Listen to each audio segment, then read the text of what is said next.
The wind howled, scattering brittle leaves across the barren grounds of Blackwood Asylum. The sprawling, ivy-clad building lay just beyond the veil of trees, hidden from sight as if the forest itself wanted to forget it existed.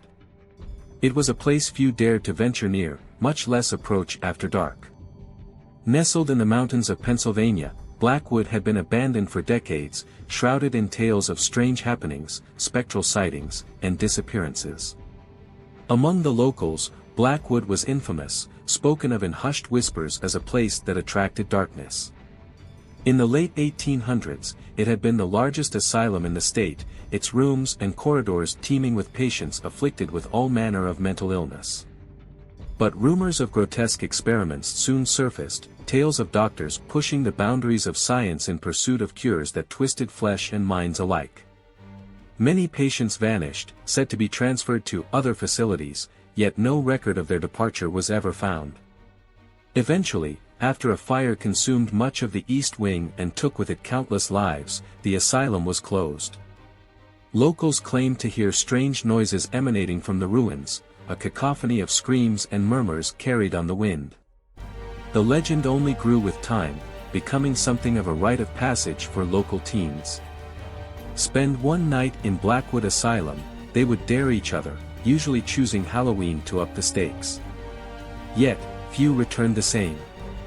Most who dared the asylum reported feeling uneasy, watched, and some were left with claw-like scratches on their skin, as though invisible hands had reached out from the darkness to mark them.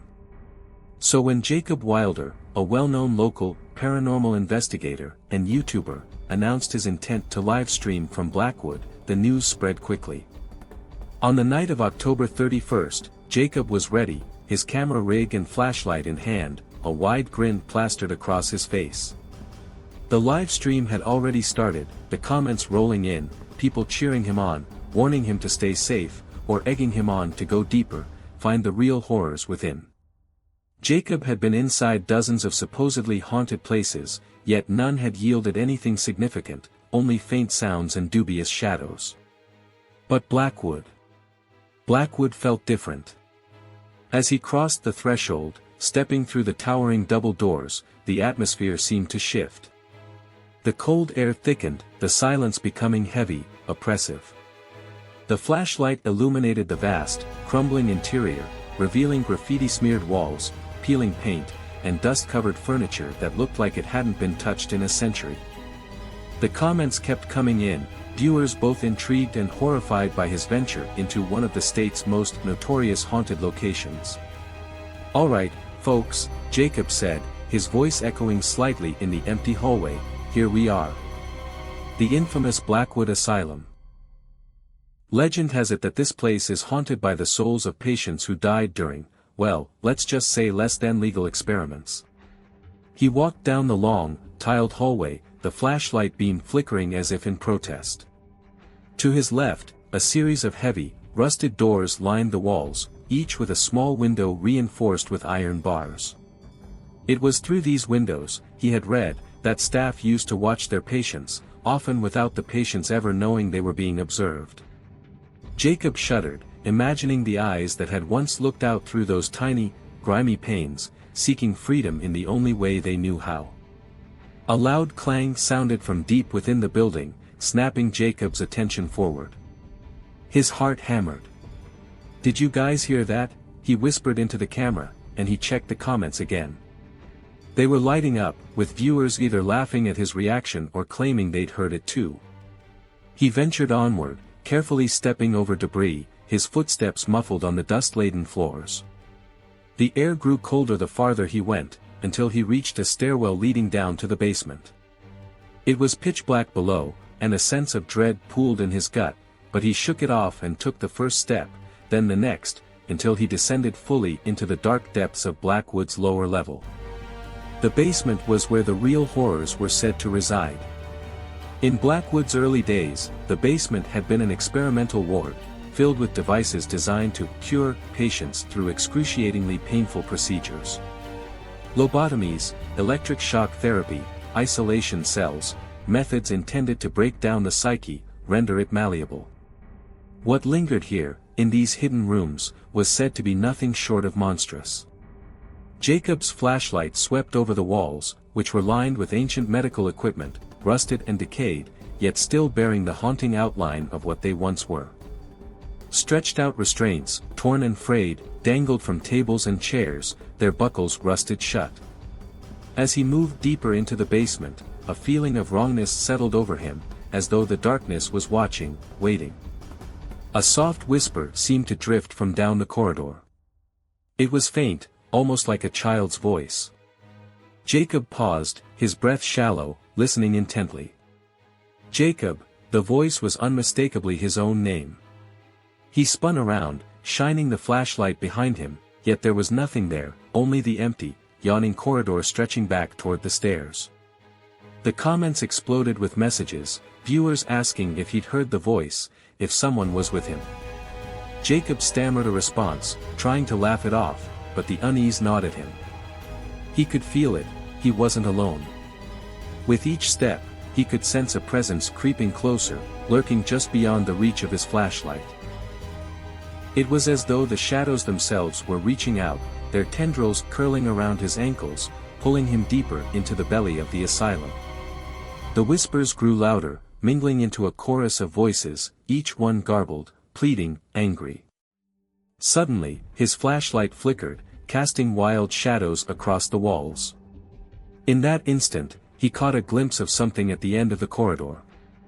A figure, emaciated and distorted, stood there, its head tilted unnaturally, watching him with hollow, empty eyes. Jacob's breath hitched. He took a step back, then another, his mind racing. He stumbled, the flashlight tumbling from his hand and clattering to the floor. Scrambling, he grabbed it, but when he turned it back on, the figure was gone. Only silence greeted him, oppressive and thick, pressing down on him like a weight. Shakily, he continued on, driven by a morbid curiosity and the hundreds of viewers egging him on. He couldn't turn back now, not when he was so close. Yet, each step felt heavier, each breath harder to draw. The whispers returned, a cacophony of agony and despair, echoing off the walls, filling his head. Then he saw it, a door at the end of the hallway, slightly ajar. On it was a plaque, the words barely visible beneath layers of dust, Dr. L. Whitmore, head of experimental research. He pushed the door open, revealing a room filled with bizarre machinery, wires snaking across the floor, and shelves lined with strange, glass containers. Some held murky liquid, others held things far worse, fingers, eyes, organs preserved in dusty jars. The walls were covered in pages torn from books, scribbled notes about transcendence and eternal consciousness. In the center of the room, something stirred. Jacob froze as he spotted a figure slumped over in a chair, its head bowed, hands bound with leather straps. The smell of rot was overwhelming, and he gagged, covering his mouth. Yet he couldn't tear his eyes away. He inched closer, the flashlight shaking in his grip. As he neared, he saw that the figure was skeletal, its skin dried and pulled taut over hollowed features. And then, without warning, its head snapped up, empty eyes boring into him, its jaw stretching open in a silent scream. Jacob stumbled back, horror coursing through his veins as the whispers grew deafening, filling the room with 1,000 agonized voices. The figure in the chair began to twitch, its limbs convulsing, jerking against the restraints as though something inside was trying to break free. He turned and ran, not caring about the debris or the noise, only needing to escape. The voices followed, growing louder, more insistent, filling his mind until it was a swirling storm of screams and wails. He darted back down the hallway, past rooms that seemed to pulse with a life of their own, the shadows reaching out as though to grasp him, pull him back. He could see the exit now, the dim outline of the stairs leading up to the main floor. His heart pounded as he raced toward it, every nerve in his body screaming to get out. But then, as he reached the stairwell, something grabbed his ankle. He fell hard, his chin slamming into the cold, tiled floor. Dazed, he twisted around, flashlight tumbling from his grasp. There, wrapped around his leg, was a hand, a skeletal, bony hand emerging from the shadows, its fingers digging into his skin. Jacob screamed, kicking desperately, his free leg pounding against the ground as he tried to wrench himself free. The grip tightened, icy and relentless, pulling him back toward the darkness. No! No! Let go, he shouted, his voice cracking, the terror raw and visceral. With one last desperate lunge, he kicked free, scrambling to his feet and sprinting up the stairs, heart hammering as he burst through the doors and out into the cold night air. He didn't stop running until he was halfway down the hill, the asylum looming behind him like a silent, malevolent sentinel. Finally, he collapsed on the ground, gasping for breath, his body trembling. He looked back, and for a brief moment, he thought he saw a figure standing in the broken window of the asylum, watching him, before it melted back into the shadows. When he checked his camera later, he found the footage had cut out the moment he'd entered the basement. All he had left were his own memories, and the faint bruise of skeletal fingers around his ankle, as though Blackwood Asylum had reached out from the past to remind him that some places are best left undisturbed.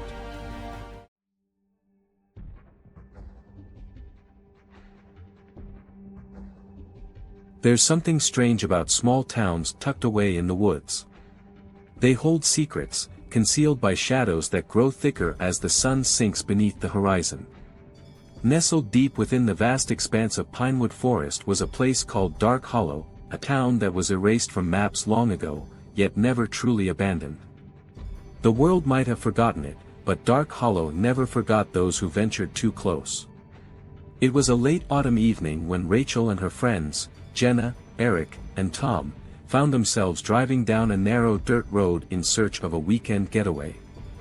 They had booked a remote cabin near Pinewood Forest for some hiking and relaxation, hoping to escape the pressures of their mundane jobs. Little did they know, they were headed for something far more sinister. Rachel had always been the sensible one, the planner of the group. She sat in the passenger seat, staring at the GPS, which was beginning to glitch out. "It says we're close, but the signal keeps cutting," she muttered, glancing at Jenna, who was driving. "Maybe we took a wrong turn back there," Jenna replied, her eyes scanning the road ahead, which was growing darker by the minute.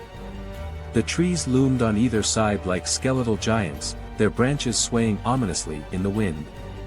Tom, in the back seat, yawned. "We should have just stayed at a hotel. I don't know why we had to pick a cabin in the middle of nowhere." "Because we wanted an adventure," Eric retorted, always the optimist. "And besides, I hear this forest has some crazy local legends. Supposedly haunted or something. It'll be fun." "Fun?" Rachel scoffed. "That's the last thing I want, getting scared out here in the dark with no cell service." Jenna suddenly slowed the car to a stop. "Look at this," she said, her voice tinged with confusion. Ahead of them, the road forked into two. The left path was blocked by an old rusted gate, with a sign hanging askew that read, "Dark Hollow, Private Property." The right path, according to the GPS, led to their cabin. "That's weird," Eric said, leaning forward. "Isn't Dark Hollow that ghost town? I heard about it on some urban legend forum. Apparently, the whole town disappeared overnight or something crazy like that." "I don't care what it is," Jenna said, pulling the car to the right. "We're not going anywhere near it. Let's just get to the cabin." As they drove away, Rachel couldn't shake the unsettling feeling that lingered as they passed the gate. There was something about the name, Dark Hollow, that gnawed at her thoughts, though she couldn't remember why. The cabin was quaint but cozy. A fire crackled in the hearth as the group settled in for the evening, sipping wine and chatting about their plans for the weekend. Yet, despite the warmth and laughter, Rachel couldn't rid herself of the growing unease. The wind outside had picked up, howling through the trees like a mournful cry. Every once in a while, she would catch herself glancing at the window, half expecting to see someone standing there, watching them. "You're really quiet tonight," Jenna remarked, nudging Rachel. "Everything okay?" Rachel forced a smile. "Yeah, just tired from the drive, I guess." But her mind kept drifting back to the rusted gate, to the name on the sign. Dark Hollow. Later that night, after everyone had retired to their rooms, Rachel found herself wide awake. The house was eerily silent, save for the occasional creak of the floorboards. She stared at the ceiling, her thoughts swirling. Something about Dark Hollow was calling to her, like a whisper just beyond her reach. She couldn't ignore it anymore. Slipping out of bed, she tiptoed down the stairs, careful not to wake anyone. She needed fresh air, to clear her head. Maybe a quick walk around the cabin would help her shake this unnerving feeling. Stepping outside, she was greeted by the chill of the autumn night. The moon hung low in the sky, casting a pale glow over the landscape. The wind had died down, leaving the forest strangely still. Rachel wandered a short distance from the cabin, her footsteps crunching on the fallen leaves. She could hear the distant rustle of animals in the underbrush, but something else caught her attention, a faint sound, almost imperceptible, like voices. She froze, straining her ears. There it was again. Faint, disembodied voices drifting through the trees. Her heart raced. She looked around, but the forest was empty, silent. Maybe it was just the wind, she told herself. But deep down, she knew better. The voices seemed to be coming from the direction of the rusted gate, the path to Dark Hollow. Rachel swallowed hard, her curiosity battling with her fear. She glanced back at the cabin, where her friends were fast asleep, oblivious to the strange sounds. For a moment, she considered waking them. But what would she say? That she was hearing things in the middle of the night? They'd laugh, tell her she was imagining it. No. She had to check this out on her own. Taking a deep breath, Rachel started toward the road, her heart pounding with every step. The voices grew louder as she neared the fork, though she still couldn't make out what they were saying. It was like a chorus of whispers, overlapping, disjointed, and pleading. When she reached the gate, she hesitated. The sign still hung there, swaying gently in the breeze, Dark Hollow, private property. A warning, or a challenge? Before she could second-guess herself, Rachel pushed open the gate. It creaked loudly, echoing through the empty woods. The path beyond was overgrown, the dirt road barely visible beneath a blanket of leaves and brambles. The air grew colder as she ventured deeper into the forest. The trees seemed to close in around her, their branches twisting like skeletal fingers. The voices had stopped, leaving behind an oppressive silence that pressed down on her like a weight. After what felt like an eternity, Rachel reached the edge of the town. Dark Hollow lay before her, bathed in the eerie light of the moon. It was like stepping back in time, the buildings were old, crumbling, as if they had been abandoned for decades. Yet, there was something unnatural about the place. It was too still, too quiet. Rachel's breath caught in her throat as she stepped into the town square. The air was thick with the stench of decay. The windows of the buildings were dark, shattered, yet she could feel eyes watching her from every corner. She turned in a slow circle, scanning the empty streets. There was no sign of life, no birds, no insects, not even the wind dared to disturb this place. And then, she saw it. A figure stood at the far end of the square, barely visible in the shadows. It was tall, cloaked in black, its face obscured by darkness. Rachel's blood turned to ice as the figure began to move toward her, slowly, deliberately. Her instincts screamed at her to run, but her feet were frozen to the ground. The figure drew closer, its footsteps silent, its presence suffocating. Suddenly, the whispers returned, louder this time, echoing in her ears. They weren't just voices, they were screams. Agonized, desperate screams. Rachel's paralysis broke, and she stumbled backward, her heart racing in terror. She had to get out of here. She turned and ran, sprinting back the way she came, the screams chasing her through the forest. But as she reached the edge of town, something stopped her dead in her tracks. Standing in front of her, blocking the path, was another figure. This one was smaller, hunched over, its face twisted in a grotesque mask of pain. It reached out a hand to her, its skin pale and withered, its fingers long and bony. Rachel backed away, her mind spinning. This couldn't be real. It had to be a nightmare. But the pain in her chest was real, the cold sweat on her skin was real, and the terror gripping her heart was all too real. The figure took a step toward her, and Rachel bolted in the opposite direction, darting between the crumbling buildings. She had no idea where she was going, she just needed to escape. But the town was a maze, and no matter how far she ran, the figures kept appearing. Each one more twisted and monstrous than the last. Their screams filled the air, drowning out her thoughts, driving her to the brink of madness. Finally, Rachel stumbled into an alley, her chest heaving, her legs trembling with exhaustion. She collapsed against the wall, her hands shaking uncontrollably. The figures were closing in, their whispers filling her mind like a swarm of locusts. This was it. She was going to die here.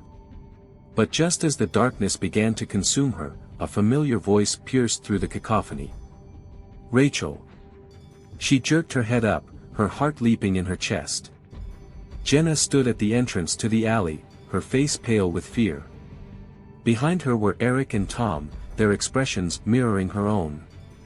Without a word, they pulled Rachel to her feet and dragged her out of the alley, away from the figures, away from Dark Hollow. They ran through the forest, the screams fading behind them, until they finally reached the cabin. Only then did they stop, collapsing onto the porch in a heap of exhaustion. Rachel was shaking uncontrollably, her mind struggling to process what had just happened. What the hell was that? Jenna gasped, her voice trembling. I don't know, Rachel whispered, her voice barely audible. But we need to leave. Now. Without wasting another second, they packed their things and piled into the car. As they drove away, Rachel glanced back at the forest, her heart still racing. Dark Hollow was gone, swallowed by the shadows of the trees. But the memory of that place, and the horrors it held, would haunt her forever. The group never spoke of that night again. They never told anyone what they had seen, what they had heard. It was as if the town had cursed them, leaving them with a secret they could never share. And though they never returned to Pinewood Forest, Rachel knew one thing for certain. Dark Hollow was still out there, waiting, watching, for the next soul foolish enough to stumble upon its forgotten streets. And it would never forget.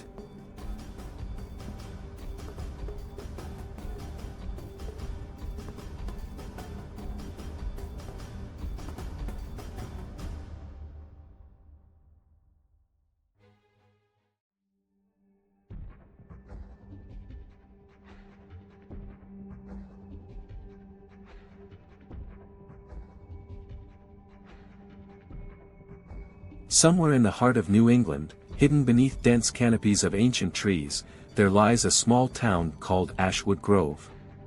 Cloaked in mist and mystery, this town is home to legends that locals dare not whisper too loudly, fearful they might invite something unwelcome. The story of Ashwood Grove wasn't written in books or newspapers, it was only ever told as a warning to stay far, far away. The story began when two sisters, Emily and Laura Thatcher, decided to spend a month in the old Thatcher family manor on the outskirts of Ashwood Grove. They had inherited the property after the recent passing of their grandmother, Elizabeth, who had spent her entire life in the house. Despite its eerie isolation, the sisters wanted to clear it out and decide whether to sell it. Neither of them had known Elizabeth well, yet they felt drawn to the house, compelled by an inexplicable urge to uncover their family's past. It was autumn, and as they drove up the winding path to the house, a thick fog rolled over the hills, shrouding the road. Shadows twisted in the mist, and strange noises seemed to echo from the woods. Laura, the younger sister, shivered as they neared the house. "Are you sure we should be doing this?" she asked, peering at the towering, decrepit mansion that loomed before them. Emily smiled, her confidence unwavering. "It's just an old house, Laura. Besides, it's ours now. We can't just leave it here to rot." The sisters stepped out of the car, staring at the manor. The house had once been grand but was now weathered and gray, its windows dark and hollow. Ivy clung to the walls, twisting up the stone like veins, and the front door creaked ominously as they opened it. The stale, musty air hit them immediately, and a strange chill settled around them. They spent the day unpacking and cleaning, exploring the dusty rooms filled with outdated furniture and family heirlooms. Yet, as night fell, the house seemed to come alive.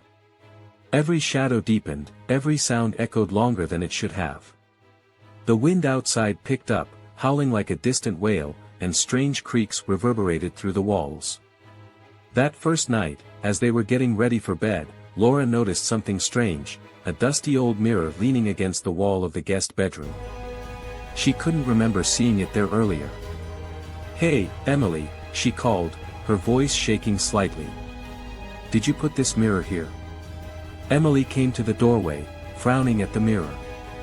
"No. I didn't. It's probably been here forever." "Why?" "I don't know. Something about it feels wrong." Emily shrugged, brushing off Laura's unease. "It's just a mirror. Come on, let's get some sleep." That night, Laura had her first nightmare. She dreamed of the mirror, but in her dream, it wasn't just a mirror, it was a doorway. Dark, twisted figures writhed behind the glass, pressing their faces against it, their eyes hollow and hungry. One by one, they reached out their hands, clawing at the glass as if trying to escape. She awoke with a start, her heart racing, her skin drenched in cold sweat. She sat up, panting, and glanced around the room, half expecting to see the figures from her dream staring back at her. But the room was empty. Just the mirror, its dark glass reflecting her pale face. Over the next few days, strange things began to happen around the house. Objects disappeared, only to reappear in different rooms. Cold spots appeared in random places, and both sisters heard strange whispers echoing through the halls, though they could never make out the words. One afternoon, as they were cleaning out the attic, Laura found an old journal bound in cracked, weathered leather. She opened it carefully, flipping through its brittle pages. It was filled with scrawled handwriting, notes written by Elizabeth herself. One entry caught her eye. It was dated October 1954. "I've seen it again in the mirror. The shadow with no face. It watches me as I sleep, standing in the corner of the room. I fear it is growing closer each night." Laura's hands trembled as she read further. Elizabeth had written about nightmares and shadows, of seeing things in the mirror that she could not explain. She wrote of feeling like something was waiting, watching her from the other side. "Emily," Laura said, her voice barely above a whisper. I think Grandma was afraid of something in this house." Emily brushed it off, though her own unease was starting to show. "Laura, Grandma was old.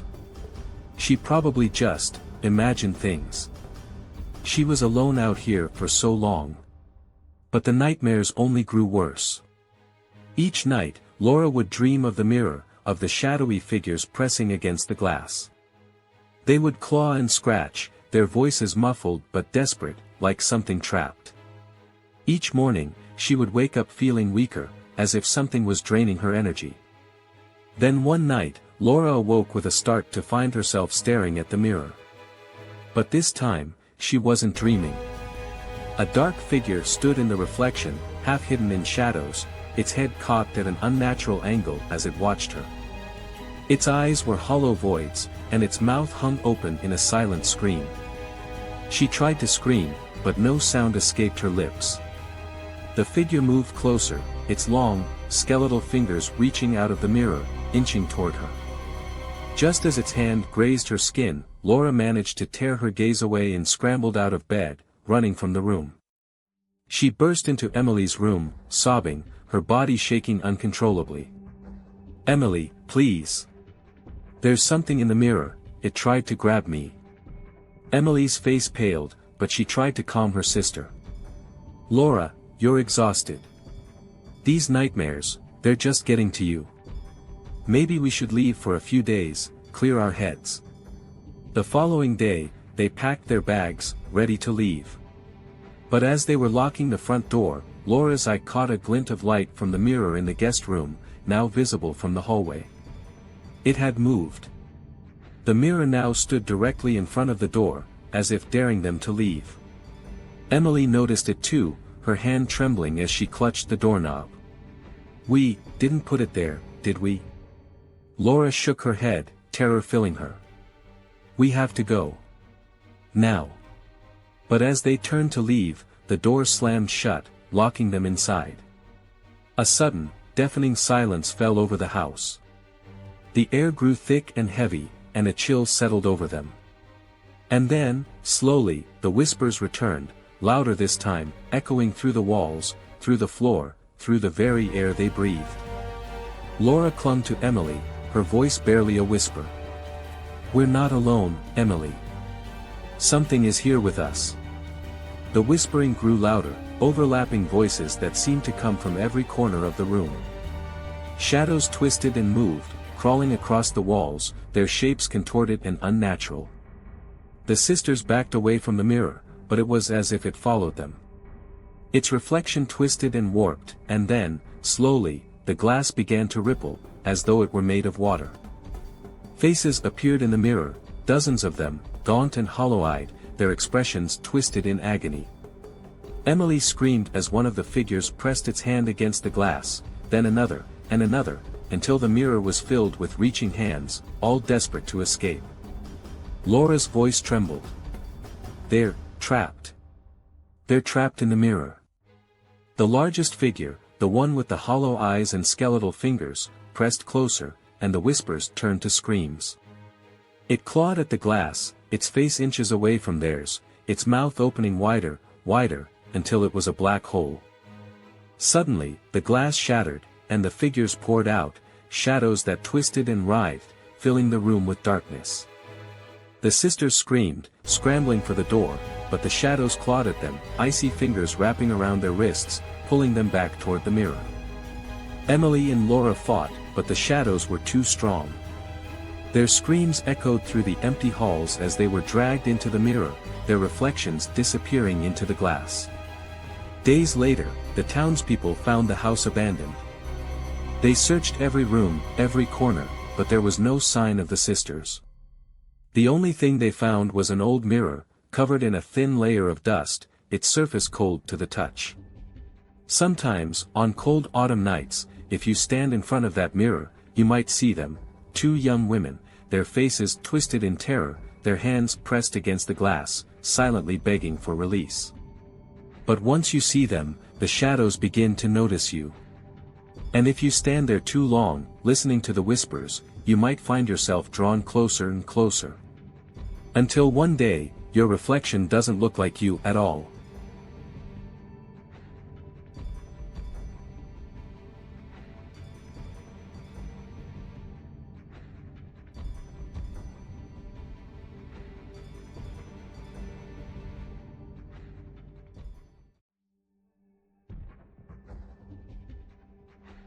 Deep in the Appalachian Mountains lies a place that locals know simply as the Blackwoods. Few dare venture there, and fewer still speak openly of the horrors that dwell within.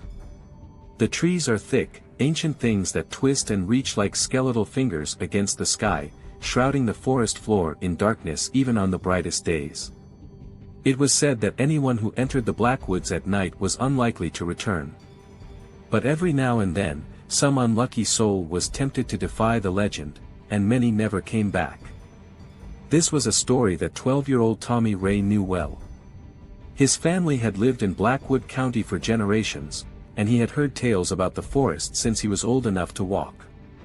His grandfather, Old Joe, used to warn him about it, saying that something evil lingered in those trees. And he had seen the proof himself.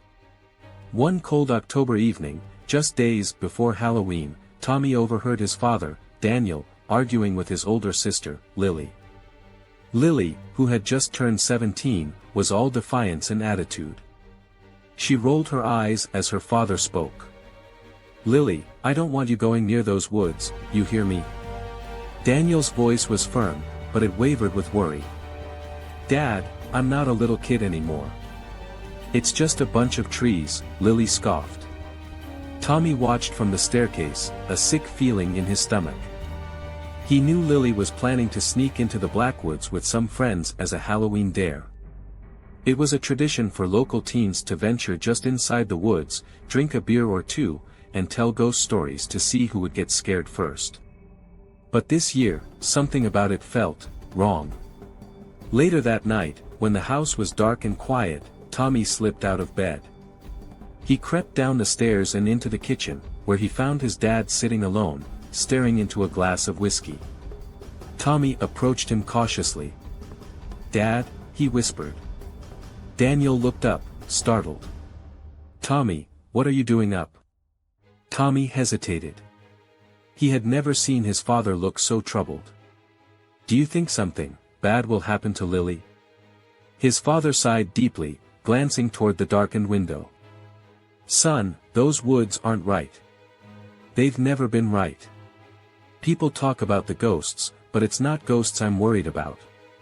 It's the things that are still alive in there." "What things?" Tommy asked, his curiosity mixed with dread. His father's face went pale, and he didn't answer. Instead, he just whispered, "Get back to bed, Tommy. Don't you worry about Lily. I'll make sure she doesn't go near those woods." But the next morning, Lily was gone.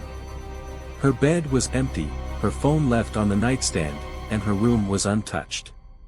Daniel searched everywhere, frantically calling her friends and family, but no one knew where she was. The police were called, and soon the entire town was scouring the countryside, looking for any sign of her. Tommy felt a heavy weight in his chest, an overwhelming sense that he would never see his sister again. Days passed without a trace of Lily. Daniel grew more desperate, spending every night at the edge of the Blackwoods, calling her name into the darkness until his voice was hoarse. But the forest remained silent, as if swallowing his pleas whole. And then, on the 5th night after her disappearance, a strange noise filled the town, a low, mournful wail that echoed from the depths of the Blackwoods. It wasn't a human scream, but a chilling, otherworldly sound that raised the hairs on everyone's necks. Daniel knew it was time. He had no choice, he had to go into the Blackwoods. Tommy watched as his father gathered supplies, an old hunting rifle, a flashlight, and a rope. His face was set in a grim expression that made Tommy's stomach twist with fear. "Dad," he whispered, his voice small. "Please don't go. Please." Daniel knelt down and put a hand on Tommy's shoulder. "Son, I have to. Lily's in there somewhere. I can feel it. And I'm going to bring her back." He hugged Tommy tightly, then turned and walked out the door without another word. Tommy ran to the window and watched his father's figure disappear into the misty trees, his flashlight a small, wavering point of light swallowed by the darkness.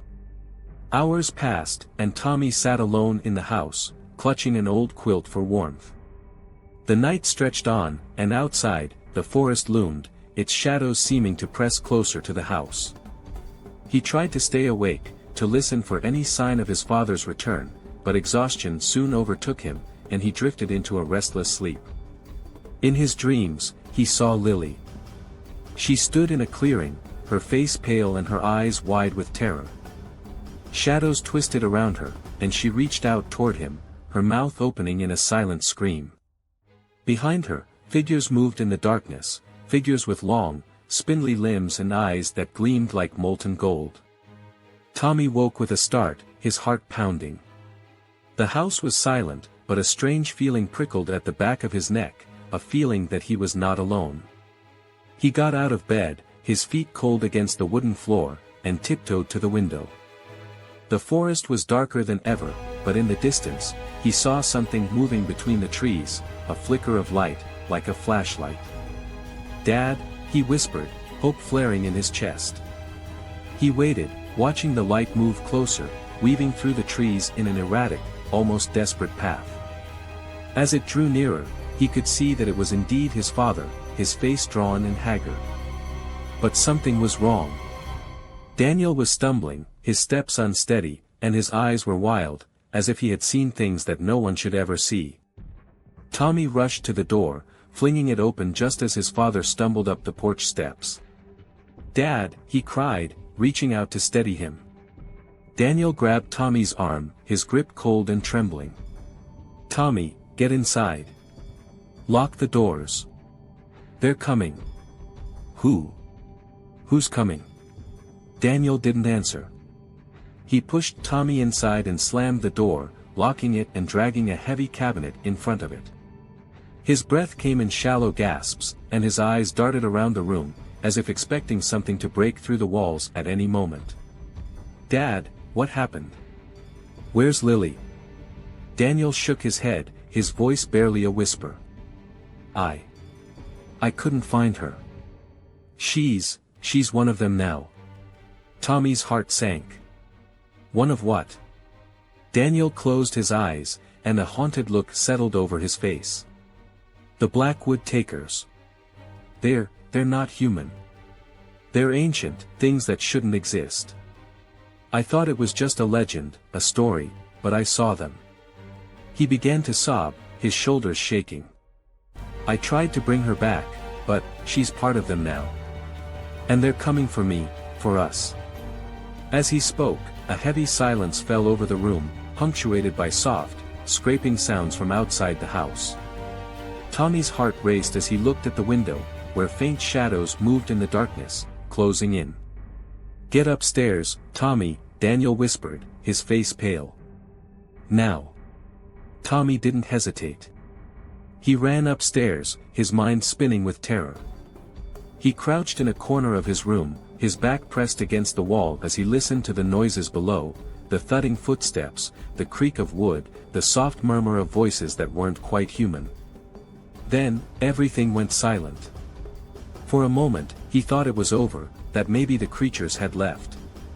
But then he heard something, a low, whispering voice calling his name from outside the window. "Tommy." It was Lily's voice, soft and pleading. "Tommy, please, help me." He stood frozen, his heart pounding in his chest. He knew it couldn't be her. His father had said she was gone, that she was part of them now. But the voice, it sounded so real, so desperate. "Tommy," the voice grew louder, more insistent. Against every instinct, he crept toward the window and looked outside. There, standing beneath the trees, was Lily. Her face was pale and hollow, her eyes wide and empty, but her lips twisted into a pleading smile. "Tommy," she whispered, her voice hollow and distant. "Come outside. I need you." He backed away, his chest tight with fear, but something kept him rooted in place, unable to turn away from her gaze. Slowly, her face began to change. Her eyes darkened, her mouth stretched wider, revealing sharp, gleaming teeth. She reached out a hand toward him, her fingers twisting and elongating into claw-like talons. Tommy stumbled back, his throat tight with terror. He tried to scream, but no sound escaped his lips. "Come to us, Tommy," she hissed, her voice now layered with other voices, all whispering in unison. "Join us, be one of us." He scrambled to his bed, pulling the blankets over his head as he tried to block out the sound of the voices, the soft scratching at the window. But they didn't stop. They grew louder, filling his ears, his mind, until he thought he would go mad. And then, just as suddenly as they had begun, the voices fell silent. He lay there in the darkness, his heart pounding, his breath shallow. Slowly, he lowered the blanket, peeking out from beneath it. The room was empty, and the house was silent. But outside, beyond the window, he could still see the shadows waiting, watching, their eyes glinting with a hunger that would never fade. The Blackwoods had taken Lily. And now, Tommy knew, they were waiting to take him too. Connor Kane was the best in the business, a shadow operative who specialized in high-risk extractions and intel recovery. After 2 decades of slipping through the cracks of geopolitics and black market alliances, he was ready to leave it all behind. His last mission had been a success, the perfect exit for a man who had seen too much.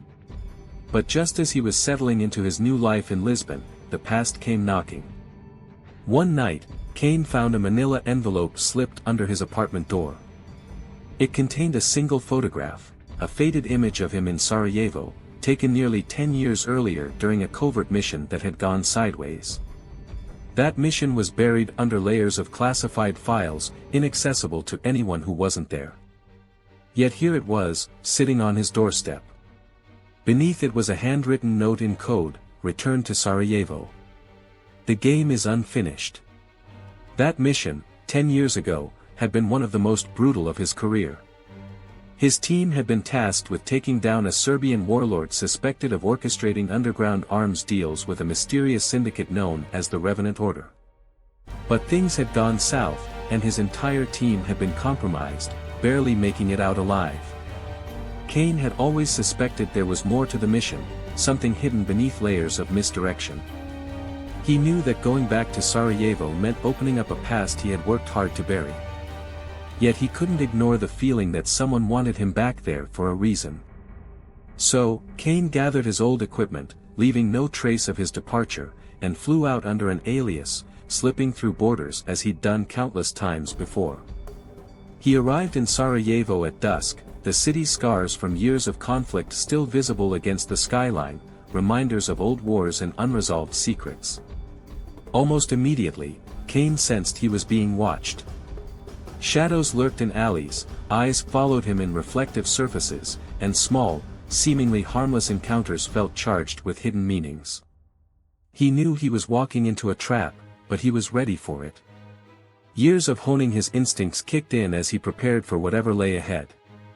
His first stop was an old cafe, a place he and his team had used as a safe house years ago. As he slipped into a corner booth, a waitress slid him a cup of coffee along with a folded note. He glanced at it. "Meet me at the ruins. Midnight. Alone." The signature was unmistakable, Sofia Markovic, his handler from that ill-fated mission. Sofia had disappeared shortly after the operation, and no one had seen her since. Rumor had it she'd gone rogue, or worse, been taken out by the Revenant Order. If she was alive, she was his best chance to find answers. At midnight, Kane made his way to the ruins of an old fortress on the outskirts of the city. The silence was thick, the only sound being his own footsteps echoing across the stone. In the moonlight, he saw a shadow move, and a woman stepped into the faint light, Sofia, older but still sharp, her eyes colder than he remembered. "Kane," she said, her voice steady. "You shouldn't have come back." "You called me here, Sofia," he replied, his tone measured. "I want answers. What happened that night? Why was my team sacrificed?" Sofia looked away, her jaw tightening. "Because we were all pawns. The Revenant Order had agents everywhere. They'd infiltrated high-ranking government agencies, military, intelligence networks, all of it. That mission in Sarajevo was never about stopping the arms trade. It was about eliminating anyone who got too close to uncovering the Order's real agenda. And that was?" Kane pressed, a chill running down his spine. "They were developing a weapon, a device that could disrupt all digital and communication systems within a 100-mile radius. They called it the Eclipse. Imagine the power to shut down an entire country's infrastructure in seconds. That's what they were after." Kane's mind raced. He'd heard whispers of the Eclipse, a rumored weapon that could change the balance of global power. But he'd assumed it was just that, a rumor. Now, it seemed terrifyingly real. "Why are you telling me this now?" he asked, his eyes narrowing. Sofia hesitated, glancing around as if someone might be listening. "Because they've found a way to activate it. They're going to use it as leverage, and if they succeed, they'll control every government that relies on modern tech. I managed to steal part of the activation code. That's why they're hunting me. And you." She handed him a flash drive. "This is only part of it. The other half is hidden in the city, and they're closing in on it. Before Kane could respond, the faint hum of approaching vehicles interrupted them. The ruins were suddenly flooded with headlights, and figures emerged from the darkness, Revenant agents, dressed in black tactical gear, weapons aimed at them. The trap had been sprung. "Kane, go!" Sophia yelled, drawing her gun and firing off shots to cover his escape. Without hesitation, Kane bolted, sprinting through the labyrinth of ruins as bullets whizzed past him, cutting through the night. He knew he had to disappear. The Revenant Order was too powerful to confront head-on, and if he wanted to survive, he had to outsmart them. He found an old tunnel that led to the edge of the city and slipped into the shadows, disappearing into Sarajevo's winding streets. He knew the city well enough to evade capture, but he was only a step ahead. He spent the next few days moving like a ghost, blending into the city's underbelly, reaching out to old contacts, and piecing together clues to locate the hidden half of the activation code. Meanwhile, he kept his senses sharp, always aware of the agents patrolling nearby. The Revenant Order had eyes everywhere, and each night he found himself forced to relocate, narrowly escaping their grasp.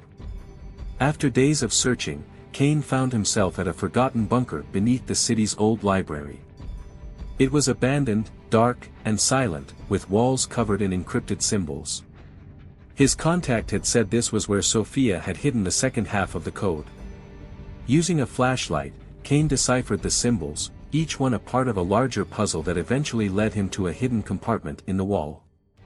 Inside, he found a small, dusty USB drive, the missing piece. Just as he pocketed the drive, he heard footsteps approaching. The Order's agents had tracked him down. Kane knew he had no time to waste. In a calculated move, he disabled the lights, plunging the bunker into darkness. He navigated through the shadows, silently taking down one agent after another. The firefight was short and brutal, leaving him breathless but alive. With both parts of the code, Kane had what he needed to stop the eclipse. But he also knew that simply possessing it made him a marked man. He had one final move to make, to broadcast the code, rendering it useless by putting it in the public domain. But to do that, he'd need the help of a skilled hacker. Kane reached out to Sophia, arranging a covert meeting in a high-rise safe house overlooking the city. The skyline was blanketed in fog, lights muted and casting eerie glows across the dark buildings. Sophia greeted him with a grim smile, and together, they connected the drive to her laptop, preparing to transmit the code. As they worked, they heard the sound of helicopters approaching. Revenant forces had tracked them again, and this time, they were bringing everything they had. Time was running out. "Just a few more seconds," Sophia said, her fingers flying over the keys. The door exploded inward, and Kane sprang into action, taking down agents as they stormed in, fighting to buy her more time.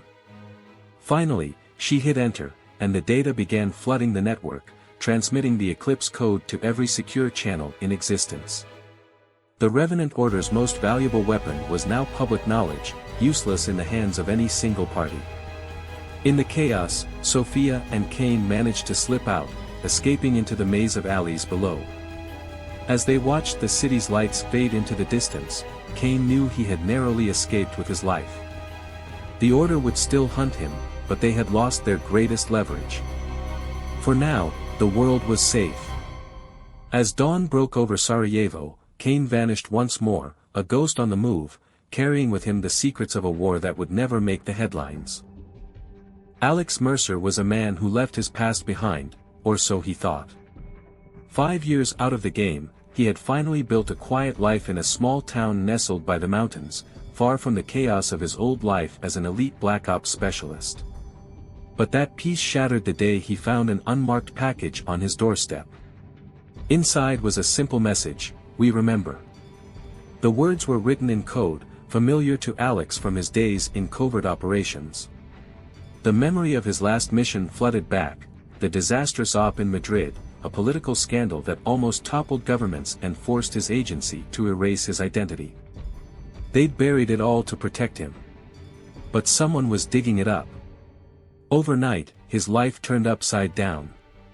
His secure phone vibrated with coded messages. His contacts from the old days, people he hadn't heard from in years, were going dark, disappearing one by one. Someone was systematically hunting them down, and Alex was clearly next. Determined to get to the bottom of it, he packed his bags, locking his memories and his weapons away, and hit the road. Every move he made felt like walking a razor's edge. He quickly realized he was dealing with an unknown enemy, a ghostly presence that left no clues but always seemed one step ahead. The deeper he dug, the more he found himself entangled in a secret war involving high-ranking officials, covert technology, and millions of dollars in hidden funds. It was a vendetta that had been brewing since that mission in Madrid, and now, the stakes were higher than ever. His investigation led him to Berlin, where he met an old friend, Natasha, a hacker and former intelligence agent. She had a theory, that whoever was targeting him was after something bigger, the Harbinger Protocol, a classified project that Alex had only heard whispers of. Said to be a cyberweapon capable of disabling entire infrastructures, it was designed as a last resort in global warfare. If it fell into the wrong hands, it could cripple cities, entire countries.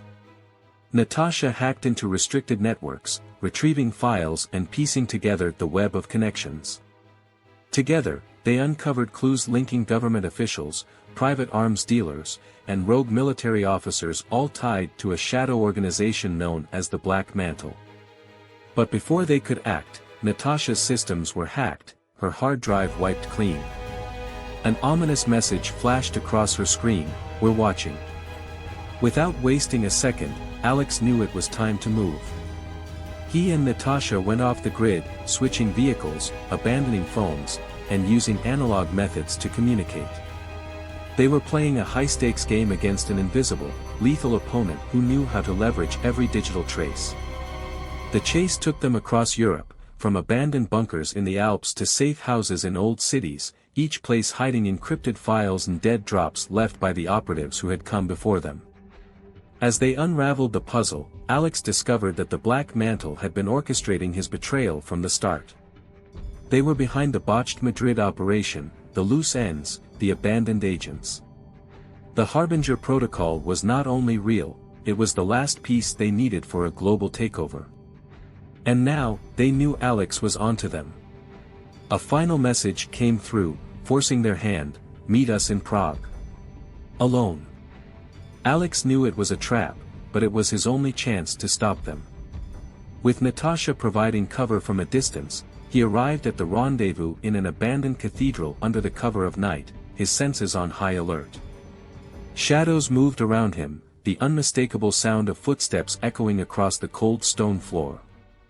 His old handler, a man he hadn't seen since the Madrid disaster, stepped out of the darkness.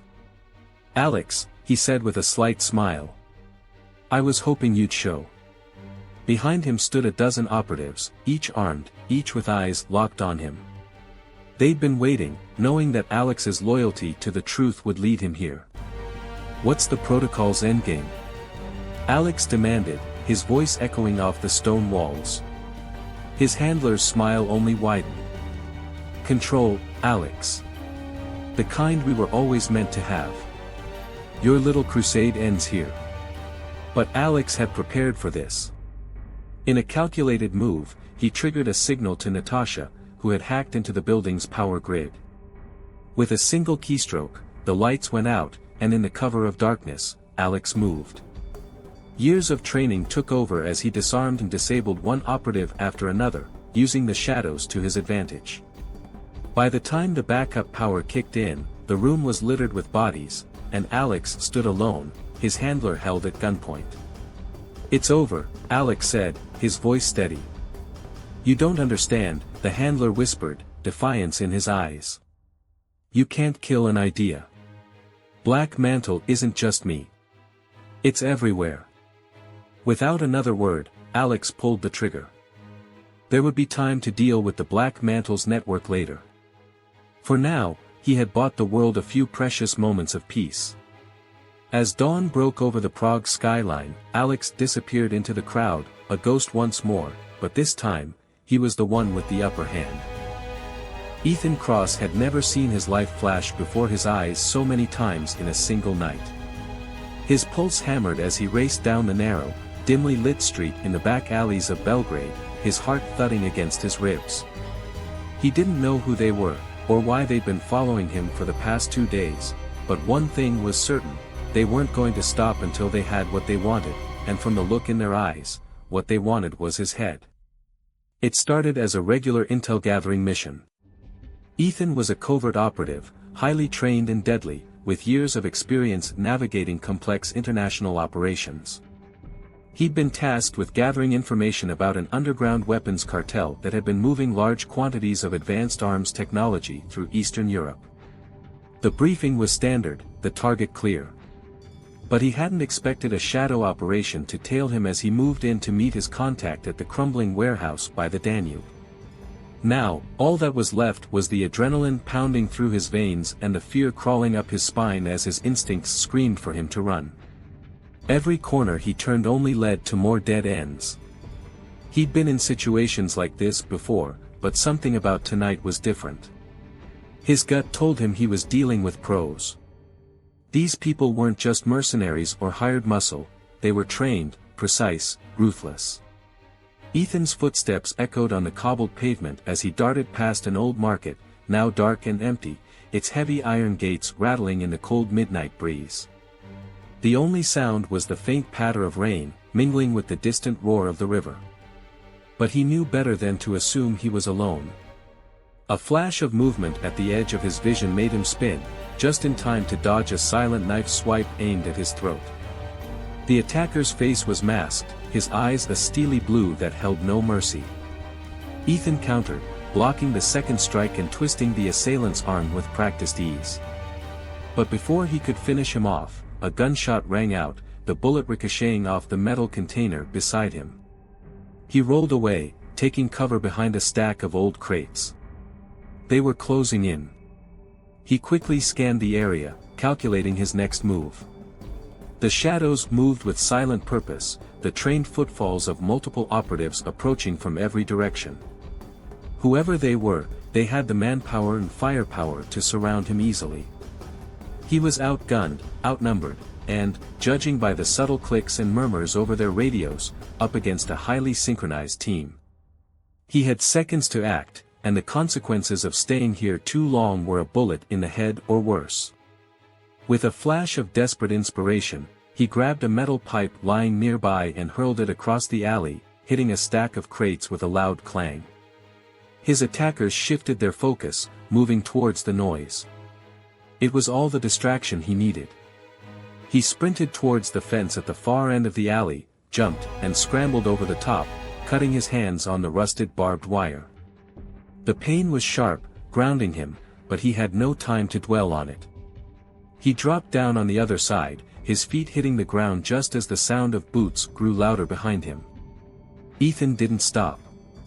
The only chance he had now was to lose them in the winding streets and alleys of the old city. His mind raced as he calculated his next steps. He had to get to a secure line, contact his agency, and figure out who these people were. The intel he was carrying was highly sensitive, blueprints for a new biochemical weapon that a terrorist cell was attempting to develop. If it fell into the wrong hands, it could mean mass casualties across Europe. For the first time in his career, Ethan felt a shiver of fear crawl up his spine. The files he was carrying weren't just any ordinary intelligence, they were the kind that could destabilize governments, the kind that powerful figures in the shadows would kill to possess. He navigated the maze of Belgrade's old streets, taking every turn he could, hoping to lose his pursuers. But the sounds of footsteps grew closer. He ducked into an old, abandoned building, his eyes adjusting to the darkness. The air was thick with dust and decay, the faint smell of mildew clinging to the walls. He pressed himself against the wall, controlling his breathing, listening. Outside, the footsteps slowed, methodical, as if they knew he was nearby. Ethan slid his hand to his belt, where he kept his backup Glock. It wasn't much against an entire squad, but it would have to do. He raised it, ready to fire at the first sign of movement. The seconds ticked by, stretching into a tense eternity. Then he heard it, a faint scrape of a boot against concrete, just outside the doorway. He held his breath, finger on the trigger, waiting. The figure entered, gun raised, scanning the shadows. He was one of the same men who'd attacked him earlier. Ethan could see the glint of a knife strapped to his hip, the silent, lethal calm in his eyes. This wasn't an ordinary operative, he was a hunter, and Ethan was his prey. Ethan moved in a blur. He swung his elbow up, catching the man off guard, the gunshot muffled as they struggled. The attacker's reflexes were quick, but Ethan was quicker. In a flash, he had him in a chokehold, cutting off his air. He needed answers, and this was his only chance to get them. "Who sent you?" Ethan growled, tightening his grip. The man's expression remained stoic, his loyalty unwavering. It was clear that he'd rather die than betray his employer. But Ethan had other ways of making him talk. He twisted the man's arm at a brutal angle, eliciting a grimace of pain. "The files. Why are you after them?" The man sneered, his voice a low rasp. "You'll never get out of here alive, Cross. We own this city." Before Ethan could press him further, the man slammed his head back, hitting Ethan in the face and breaking free. He stumbled, blood dripping from his nose, and the attacker took advantage, lunging forward with the knife. Ethan barely dodged, the blade slicing his arm. Ignoring the pain, he twisted, delivering a crushing blow to the man's jaw, knocking him out cold. But the noise had attracted attention. Outside, he could hear the rest of the squad closing in. He had only moments before they found him. Ethan searched the unconscious man's pockets, finding a small, encrypted device. He pocketed it, hoping it would hold the clues he needed. Then, without a second thought, he darted towards the back exit, slipping out into the rain. Belgrade stretched out before him, silent and dark, the city lights flickering like distant stars. He knew he couldn't run forever, but if he was going to survive the night, he'd need to stay one step ahead of whoever was hunting him. And he couldn't shake the feeling that this was only the beginning. The rain had turned into a steady downpour, and the streets gleamed under the dim glow of scattered street lamps. Ethan knew Belgrade well enough to navigate through its labyrinthine streets, but he was running out of time. His attackers weren't just efficient, they were relentless, and from the glimpses he'd caught, well-equipped. These weren't amateurs, they were a highly coordinated tactical team, trained to execute quickly, quietly, and with deadly precision. As Ethan continued down the narrow alleyways, he fought to suppress the growing urgency pressing against his chest. He was used to high-stakes operations, but this mission was different. He hadn't expected to be ambushed, and definitely not by a private team with such sophisticated weaponry. Whoever had hired them had deep pockets and even deeper connections. He mentally cursed as he realized he should have noticed the signs earlier, the near-silent drones shadowing his movements, the subtle changes in local foot traffic around his safe houses. He'd been careless, and now he was paying for it. Ducking into the shelter of a crumbling brick archway, Ethan took a moment to examine the device he'd snatched from his would-be attacker. The screen remained blank, requiring an activation code. He recognized it immediately as an encrypted communication tool, used by high-ranking operatives to relay real-time instructions without risking interception. If he could get it online, it might give him an edge in staying ahead of them. But before he could even consider trying to hack into it, he heard the telltale murmur of voices approaching, punctuated by the faint hum of an engine. A sleek black SUV rolled down the street, its headlights off, moving as silently as a predator in the night. A flash of lightning revealed the silhouettes of three men with military-grade rifles, scanning the area with night vision goggles. They weren't leaving anything to chance. Ethan pressed himself flat against the damp wall, watching as the vehicle rolled to a stop. His options were dwindling. He could keep running, trying to stay one step ahead, or take a calculated risk. In his line of work, hesitation was fatal. The SUV's doors opened, and the men stepped out, their boots hitting the pavement in perfect synchrony. Two of them moved forward, their weapons at the ready, while the third lingered by the car, speaking softly into a radio. The comms crackled faintly in the damp air, and Ethan caught fragments of their conversation. Sector 4 clear, moving to sweep Sector 5, primary target possibly injured, no sighting since last location. As they spread out, Ethan seized the opportunity. He moved with lethal efficiency, coming up behind the man by the car and pressing a knife to his throat, covering his mouth before he could utter a sound. The man tensed, his hands dropping the radio, but Ethan's grip was unyielding. In seconds, he lowered the man's unconscious body to the ground, dragging him out of sight behind the SUV. One down, but two others remained. Ethan scoured the man's belt and pocketed an additional clip for his Glock. He then retrieved the man's earpiece, carefully fitting it into his own ear. Immediately, the low hum of communication flowed into his ear, punctuated by orders from someone on the other end. Sector 5, maintain visuals. We need confirmation on Cross's location. His suspicions were confirmed, they knew exactly who he was. And if they were tracking his location, it wouldn't be long before they brought in backup. Ethan edged closer to the two remaining operatives, moving from shadow to shadow, his footsteps silent against the wet cobblestone. These men were armed and alert, but they lacked the instincts that only years in the field could hone. He waited until one of them turned, scanning an alleyway, then took his shot. The silenced gunfire barely registered as he dropped the first man. Before the second one could react, Ethan had him on the ground, delivering a quick, decisive blow to the back of his neck. He allowed himself a brief moment to catch his breath, wiping the rain from his eyes. But he knew better than to stay too long. Every passing minute brought him closer to being cornered. As he slipped down another alley, his mind raced back to his briefing 2 days earlier. His mission had been clear: extract intelligence on Dragan Vukovic, an arms dealer with ties to a shadowy syndicate known only as Cryos. Cryos was infamous for its influence, operating in the gray areas of geopolitics, supplying arms and intelligence to the highest bidders without regard for ethics or loyalty. But lately, Cryos had shown interest in biological weaponry, a game-changer in the world of covert warfare. Ethan hadn't anticipated that Cryos would catch on to his investigation so quickly. From what his agency knew, Vukovic was involved in trafficking a new kind of neurotoxin, a chemical agent deadly enough to destabilize an entire city within hours. The thought of that weapon falling into the wrong hands was enough to keep him moving, no matter how bleak his chances appeared.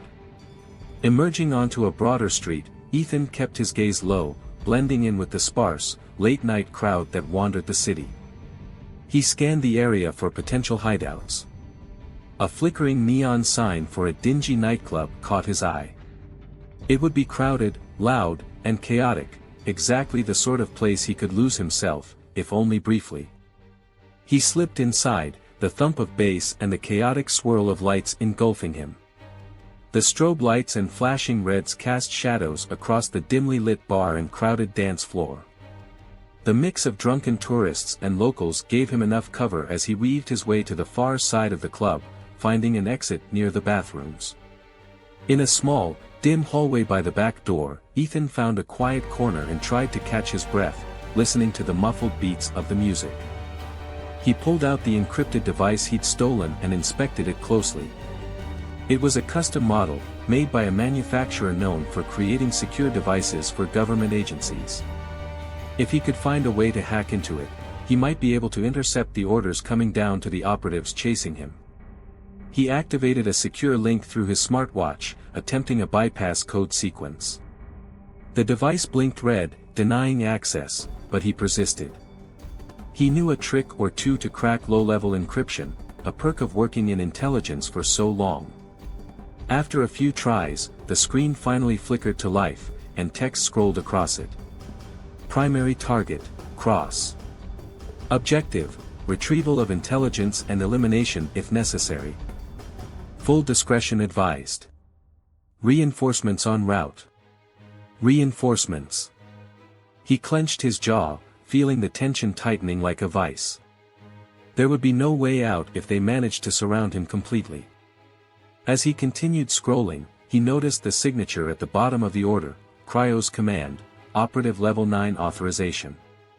The hairs on the back of his neck stood up. This wasn't just any team after him, it was Cryos' elite. Level 9 authorization was rarely granted, reserved only for the highest priority missions, those that couldn't fail. Whoever had issued this order was sending a message loud and clear. Ethan Cross was considered a top-tier threat, and they would stop at nothing to neutralize him. A door swung open, and he tensed, shoving the device back into his pocket as a figure appeared, silhouetted by the hallway's faint light.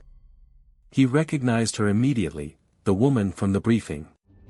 Her name was Zara Talik, a field operative rumored to be one of the deadliest agents in the region. They'd crossed paths once before in Istanbul, but she'd been on his side then.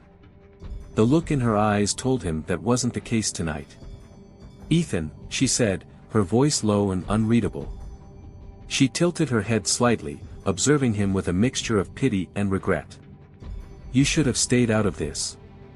"You don't know what they're planning," he replied, careful to keep his hands visible and his voice calm. "If they get their hands on that neurotoxin, thousands could die. This isn't just another deal gone wrong, Zara." She regarded him in silence, her expression flickering briefly with something he couldn't read. For a moment, he thought he saw doubt, maybe even sympathy. But she shook her head, her eyes hardening. "It's bigger than both of us, Ethan. They have orders, and we're both just pawns." Without warning, she raised her weapon. Ethan reacted instantly, twisting to avoid the shot, the bullet slamming into the wall behind him. The club's pulsing music drowned out the sound, and no one seemed to notice the skirmish unfolding in the shadows.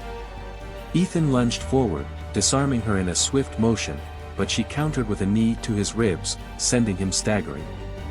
They grappled, exchanging blows in a brutal, silent dance, each movement calculated, each attack intended to kill. She was good, faster and stronger than he remembered. But he wasn't about to back down. With a quick feint, he grabbed her arm and twisted, pinning her against the wall. "I'm not your enemy, Zara," he whispered fiercely. "Help me stop this before it's too late." She looked up at him, her breathing ragged, her face inches from his. For a split second, he saw something shift in her expression. But before she could respond, the device in his pocket buzzed, and he glanced down, his heart sinking as he read the new message. Final clearance issued. Reinforce with full squad at location. Zara's eyes widened slightly as she read over his shoulder.